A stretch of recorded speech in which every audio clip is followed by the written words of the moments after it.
This is a beautiful psalm, very intricate in a lot of ways. There's latent history in it. We wouldn't know the time period, but it clearly is set in the framework of being sort of an apologetic against the Canaanite religion.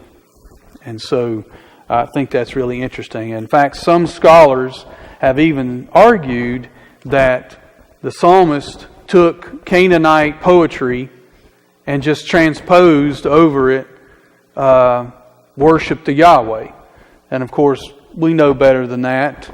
But I think the best way to explain it is that this is just like we do oftentimes. We will take what the world around us claims, and we show them that no, God is actually, the God of the Bible is actually the one who is in control. He is the one who's running things and not what the world might think. So, but we're all influenced by the world around us. You know, the Apostle Paul quoted Greek philosophers and poets. Why would we not think that maybe Old Testament believers also had read literature from other cultures as well? So, you know, but as we look, we'll talk a little bit more about that, and it'll probably make a little more sense. Psalm 29. Ascribe to the Lord, O heavenly beings. Ascribe to the Lord glory and strength.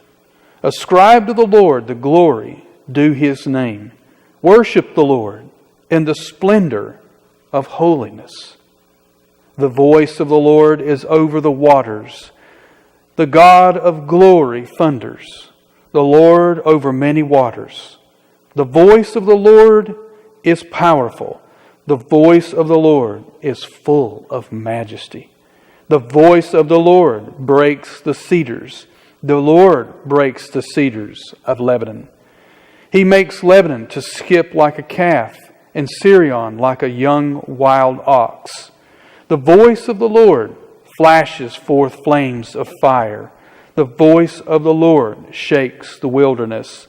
The Lord shakes the wilderness of Kadesh.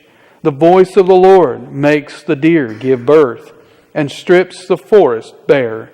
And in His temple all cry, Glory! The Lord sits enthroned over the flood. The Lord sits enthroned as King forever. May the Lord give strength to His people. May the Lord bless His people with peace. The best way I could describe what the message of this passage is that God is viewed, He is mighty as proven by His powerful word over all creation. As the mighty King, He can strengthen His people and give them peace. And that's, so what we see here, a very poetic type of psalm. And it's all, of course, all the psalms are poetry, but some are more, more picturesque, we might say, than others. And so there's a couple of ways to view this psalm, and we'll talk about that in just a few minutes. But the first thing that I would point out as we kind of work our way through it is that the heaven and earth are called to recognize the greatness of God. The heavens and the earth are called to recognize the greatness of God. Now, I might qualify that and say that it's God's people on earth. So you'll notice it says heavenly beings in the ESV. In the King James Version, I think it says, O ye mighty ones. Is that right? Okay. Does anybody else have something else? Maybe NIV or something? The first verse, he says, ascribe to the Lord, O heavenly beings. Okay, so you have. So you might say, well, what's the deal there? Well, the term means it's literally almighty ones, but the ESV translators want you to understand that this is referring to angelic beings. This is referring to the occupants of heaven. So that's why they translate it, "O heavenly beings." But it's literally, the King James translates it literally, "O mighty ones," because that's what the word means. But "O mighty ones." But understand, they're both right. But just understand that "O mighty ones" means heavenly beings. It means angels, the creatures you might hear of and read of in the book of Revelation, the seraphim, the cherubim, the angels, the occupants of heaven, even the saints. He's saying, ascribe to the Lord glory and strength, O mighty ones. So he's saying they are mighty, but he's saying, guess who's even mightier than they? The Lord. So even the mighty ones, the ones in heaven, the heavenly occupants, ascribe to the Lord glory and strength. And then he calls on, of course, he's also calling, because he is of earth, isn't he? David is saying, ascribed. So this is an earthly being telling the heavenly beings, ascribe to the Lord glory and strength. So we see believer on earth and worshipers in heaven joining together in worship of the greatness of God. And that's on purpose. And it's also, and here's the Canaanite kind of concept, because we're going to see he's referring to the Mediterranean Sea very quickly. And in the Canaanite literature and a lot of the Babylonian literature, a lot of this type of stuff, you see the gods, which would be the mighty ones of the pagans, not angels that we think of, but the false gods of other religions. In their literature are often doing battle. So the believers of those false gods will write poetry. The Egyptians wrote poetry. They wrote psalms. The Babylonians wrote psalms to their gods. The Assyrians wrote psalms to their gods. The Canaanites wrote psalms. We have many of those. We can read them. Scholars can compare them. And so that's what they're saying, is this psalm reads like a Canaanite psalm. Because you've got the heavenly beings being addressed and being told to do something. Okay, but here's the difference. The heavenly beings are not fighting, and the people on earth are not pulling for the heavenly beings or praying to the heavenly beings. Both the heavenly beings and the people on earth are ascribing to Yahweh glory and greatness. So you see that he takes the form of the Canaanite poetry, but uses it to show the greatness of the God of Israel. And I think that's something that's pretty interesting. Notice that he uses, and this is something we always learn from the Bible, he uses the word ascribe 3 times. Ascribe, he says, we're told, we're beckoned, we might say, ascribe to Yahweh, O heavenly beings. Ascribe to Yahweh glory and strength. Ascribe to Yahweh the glory that's due His name. Worship the Lord. So 3 times they're told to do this. This is a very emphatic appeal to give God glory. This is meant to be filled with passion, filled with emotion, filled with power and vigor, to give God, to recognize God as this awesome, great King. Okay, so we said heavenly beings are the mighty ones. We notice that the attributes that are of God that are to be praised. Twice we're told to give God glory, and we're to worship Him in the splendor of holiness. Okay, so what is glory? Light, isn't it? It's the glory, the beauty, the majesty, the brightness of God's holiness. And then we are to worship God in what? The splendor of holiness. So how we approach God is important. It's not God is not worshipped in a way that is inconsistent with His nature. We're the angelic beings, and here on earth, God is to be recognized as glorious. He is to be recognized as strong. Strong. Now remember, in the Canaanite literature, what was going on? Battle. Battle. Guess what? The idea of battle is in this as well. But it's God doing battle for us. You notice I'm getting ahead of myself, but notice He says, after all that we're going to go through, you're going to see that He says this great King can give to His people what? Strength and peace. So the battle element is still there. Do you need strength and peace? So because our worship, and why do we do? So God's earthly congregation joins with the congregation of heavenly beings to worship the great King. And why? Well, because worship is due His name. That's what He says. It's due Him. Now, if you or I were to stand up and demand worship, that would be idolatry. That would be arrogance. That would be pride. All that. But God is to be ascribed glory and strength and to be worshipped in the splendor of holiness. Why? Because it's due Him. You say, well, why is it due Him? That leads us to number 2. Because the psalmist sets it up. The psalmist is going to tell us why God is so glorious and why God is so strong. So the second thing we see, God's power and majesty is shown by His authority over creation. Look at verses 3 through 9. The voice of the Lord is over the waters.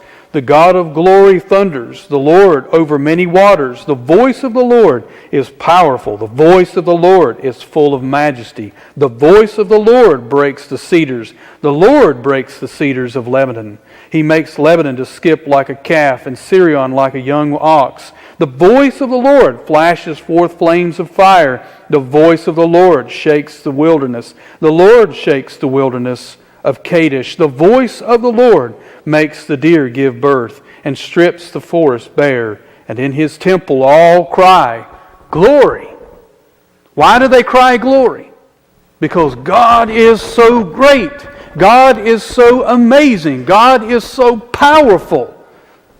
And I would suggest that any church that's not doing this right here is not worshiping God.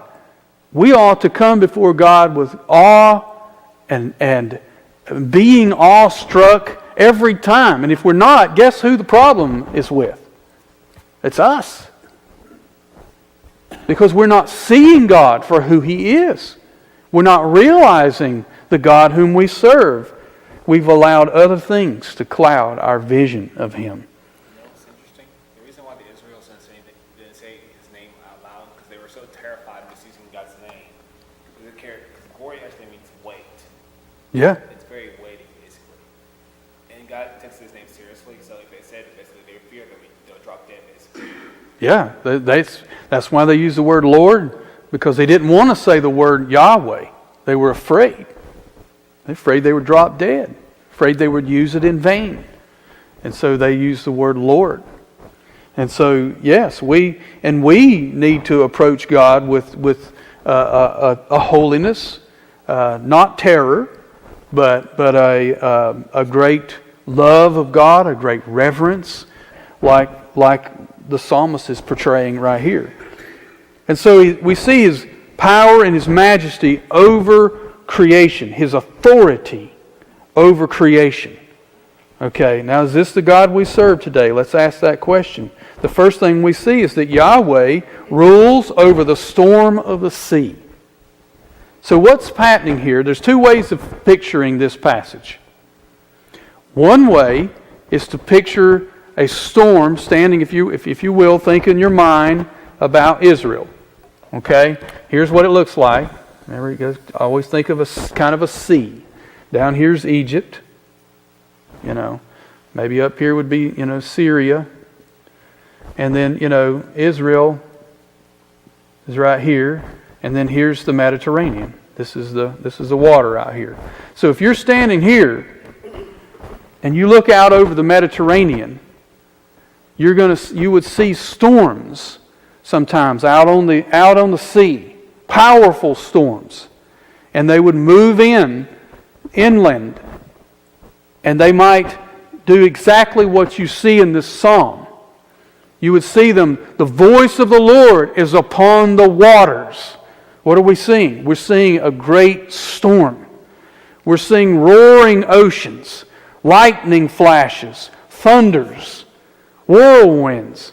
What is that? That's the noise, the voice of the Lord out on the ocean, out on the waters. And then he says it moves, the voice of the Lord moves in, and it makes the mountains skip like a deer, or a young ox, whether it would be the great mountains of the north. You've got up here going closer up top. You've got the Mount Hermon and the Mount of Lebanon, which is where the cedars of Lebanon were, the giant cedars.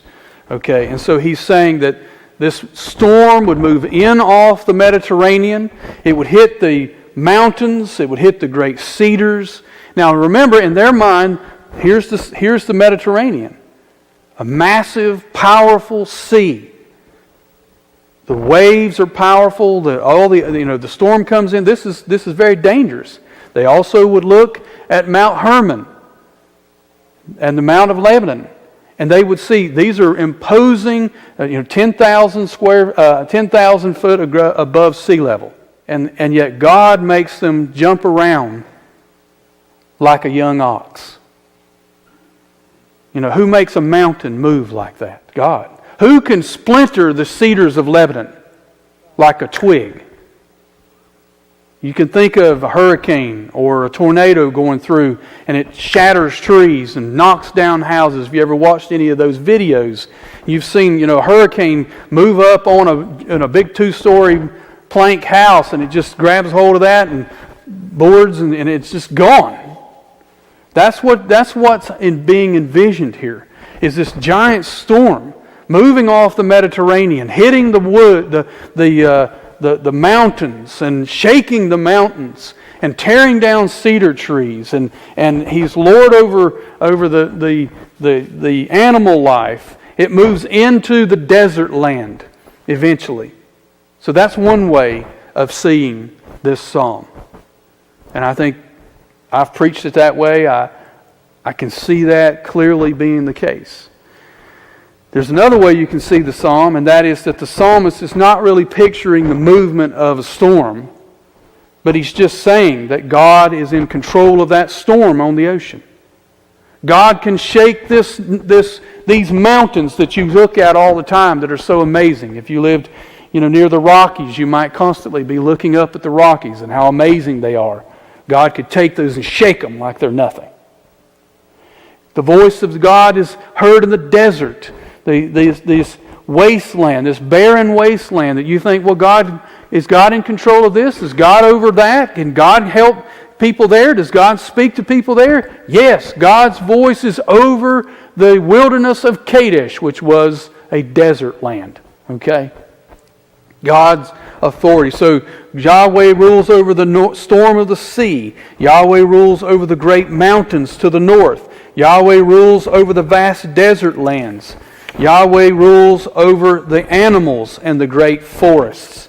And so we could see, it's one way or the other. The end result's almost the same, but one way it pictures a vast storm moving from the Mediterranean across these varied landscapes, and that pictures the power of God. That all of these powerful things that we think of, the sea and all of its power, which to the Canaanites, by the way, Baal was the thunder god, A lot of the battles that the gods had went on over the Mediterranean Sea. Okay? And, by the way, the Canaanites believed that those giant mountains that they saw so far away, that's where the gods of the Canaanite gods lived. They lived on those mountains. And that's why scholars say, well, see, he's using Canaanite poetry, because what's he doing? He's referring to all of the big landmarks in Canaanite culture. But what is he saying about it?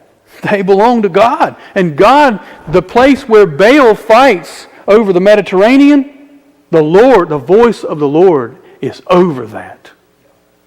And the place that they look over and say, oh, our gods live on that mountain. Yahweh can shake those mountains so that they bounce around like a young ox jumping around. That desert, which is the barren wasteland, the voice of God can be heard in that wasteland. And God could even send water to the desert if He wants to. You see the point? So the end result is that these great forces of nature, water, mountain, desert, animal life, the great forests, God is king over all of those. He controls all of creation. He is the king of creation. He rules over them. We return to the solemn call then in verses 1 and 2 to worship the Lord by ascribing to Him glory and strength, because it's due Him. The worshiper's response, what's the worshiper's response? They hear Yahweh is over the many waters. Yahweh is able to shake the mountains. Yahweh is ruling over the desert of Kadesh. Yahweh makes the deer give birth. Yahweh can split the cedars of Lebanon like twigs. And the voice and people of God say what? Glory. Glory. You see, that's the voice of believers. That's the voice of worshipers. And quite honestly, I don't mean to be mean-spirited, but, worship is not about 10 reasons how you can, or ways that you can be successful at work, or build relationships, or whatever. Worship is about God. It's about this majestic, awesome, powerful God who has condescended to love us in Jesus Christ, to send His own Son to die for us. This God, which, by the way, can anybody tell me a time when Yahweh proved that He was in control of a storm? Think more New Testament. Right. Remember that? Jesus is on the boat. He's asleep because he's exhausted. He's in the Sea of Galilee. The storm hits, and in that region, the Sea of Galilee, because it's positioning, they said that the air can drop really fast, so you can go from crystal clear water, lake, it's a giant lake, but it's a sea, to suddenly be in a terrible storm in a matter of minutes. And so here they are, and this storm hits. Jesus is asleep. The disciples, who most of them, knew a little bit about fishing, they've been on this boat plenty of times. They were scared. And they went to Jesus and woke Him up and said, Lord, do you not care that we're perishing? And Jesus stands up and says, peace, be still. And the disciple says, who is this man that even the winds obey Him? You see, the voice of the Lord is over the waters. He rules the waters. Now, is this only about weather? Is this only about, landscape and topography? No. This is about spiritual water, spiritual darkness, spiritual things that we face. It's about salvation that we need, that can only come from the Lord. More than the greatest earthly king, Yahweh controls all things with the power of His voice. See, how you could tell that a king was great, that he could sit on his throne and say, do this, attack that, overtake this. You see? That's how you could tell he was so powerful. His voice, all he had to do was speak it, and it happened. Well, God is the greatest king. 7 times it says in here, the voice of the Lord. The voice of the Lord. The voice of the Lord. You know what it reminded me of immediately? And God said, let there be light. And there was light. You know that in the Hebrew it's literally 2 words? Light be. It's not, and there was light. In Hebrew it was light be. God didn't even say, let there be light. That's English. God said, light, come forth. Be. And there was light. That's all God has to say. To create it, make it happen. Fiat, creation out of nothing. And see, then we see, thirdly, God's people may rest in His rule. God's people may rest in His rule. You know, some people get afraid when you talk about God being a ruler, that God is sovereign, that God is in control. But you know, I don't understand that, because the truth is, that ought to give you the greatest comfort known to man. And He's a good king. We don't have to worry about this king abusing us, or hating us, or overtaxing us, or, any of those things. Our king died for us. Our king loves us. There's no reason to be afraid. In fact, it's through Him we have peace. And that's what He says. The Lord sits enthroned over the flood. Now, the Canaanites were afraid of the Mediterranean Sea. To them, it was the picture of chaos. Okay? The chaos that Baal, their god, fought with the Mediterranean Sea to overcome chaos. Well, you know what? God doesn't have to fight it. He sits enthroned over it. It's His. It's His. He's already in control of it. The Lord sits enthroned over the flood. The Lord sits enthroned as King forever. Forever.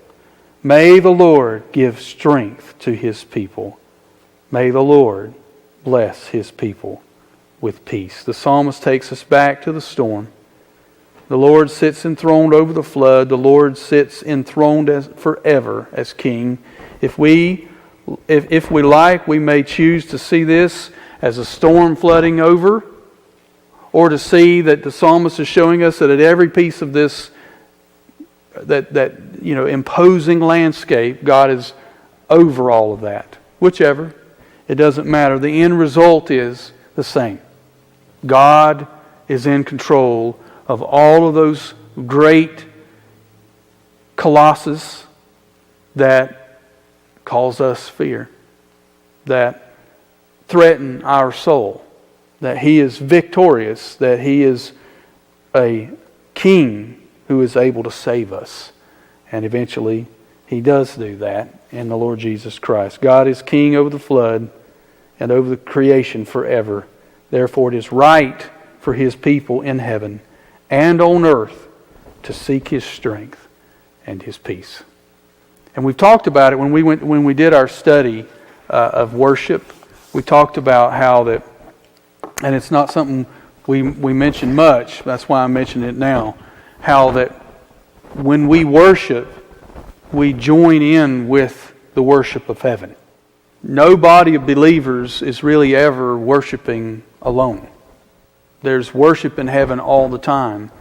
And when we worship, when we begin to sing, when we begin to praise Him, we are joining in with that chorus that's happening there of heaven, of angels, and of saints who have gone before us. And so that's something that I think is tremendous, to know that, our worship joins with theirs, and always will. So, all right. Any questions or thoughts before we close with prayer? Isn't that a good psalm? It's encouraging. That it's like a storm? Like, no, that our worship of worshiping their worship. Oh, that we're worshiping with them. That's right. Yeah. Yeah. And there's a